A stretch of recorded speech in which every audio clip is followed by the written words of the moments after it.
Hi, this is Jonathan Rosenhead, the Jerusalem psychotherapist. This week's Torah and Psychology post with Pasha Shemini is going to discuss mind-body dualism. In this week's Pasha, we have the difficult situation where we read about the death of Nadav and Avihu, that they performed the Avodah and subsequently they were killed. And it's difficult for us to understand what happened exactly, why they were killed, what's the reason, there were different explanations.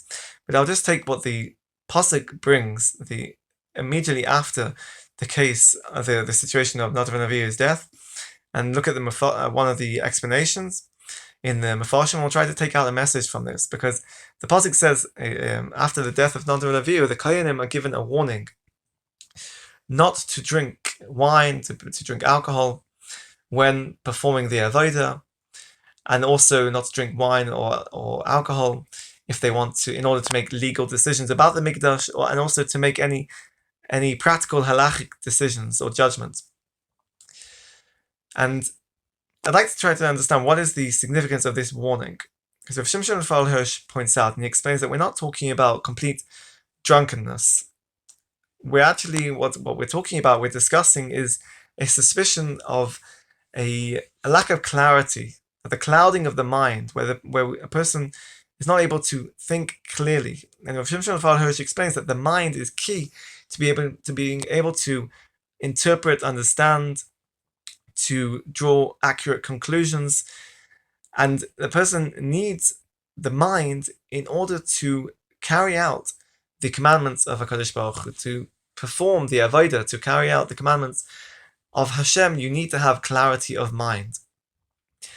And this explanation of Rav Shimshon Raphael Hirsch places great emphasis on the role and the function of the mind. So in order to understand this, we need to define and understand, and to, in a way, conceptualize what is the mind. And this is a problem, a conundrum that has gained a lot of interest in philosophical discussion,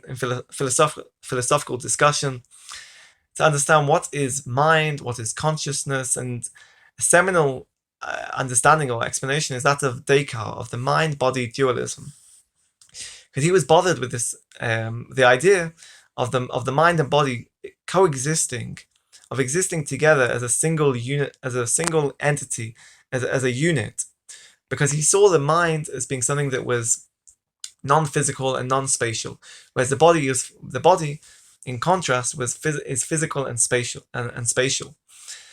And therefore, he said that he viewed them as being incompatible. They cannot exist together, because by very nature they are different. They are two distinct substances, and therefore he proposed this idea of the mind-body dualism, that the mind and body exist separately, that they function separately as well. And therefore he explained that, for example, a person can have a physical experience that is something which a stimuli to the body as a physical experience, but this will then be interpreted, will be understood by the mind. And this process of the mind is what gives us the experience, the experience on a cognitive level, on an emotional level, a sensory level, and in a sense basically gives us and is what leads to the human experience and the human existence. And therefore this led to the now famous phrase that Descartes suggested, that I think, therefore I am. Because, as I said, the mind-body dualism and the function of the mind is what promotes and generates human existence. It's what gives us a sense of consciousness, self-awareness, which is what he was trying to understand as well. Therefore, we need the mind in order to exist. So we look at the explanation of Rav Shimshon Raphael Hirsch and his emphasis on the mind and the need for clarity, because as I said, the mind is what gives clarity. It's what gives us the human experience. And unfortunately, with drunkenness, and by extension, alcohol and addiction in general, sometimes what a person is doing is they are trying to escape. It can be used as an escape if it's sometimes in cases of severe depression or trauma.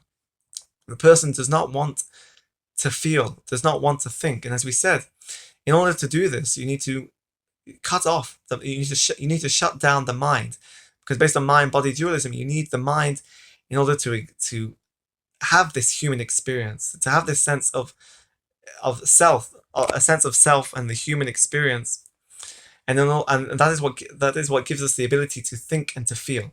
So if you can cut off the mind, you therefore will not be able to think. You won't think or feel, and you can use this as an escape. And unfortunately, for some people at that given moment, that's all they want. They don't want to think, they don't want to feel, and they don't want to exist.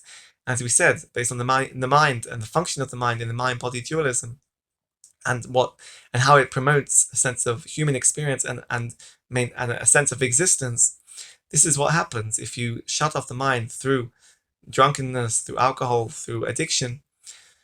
You shut off your own existence, which is perhaps at that given moment what the person wants.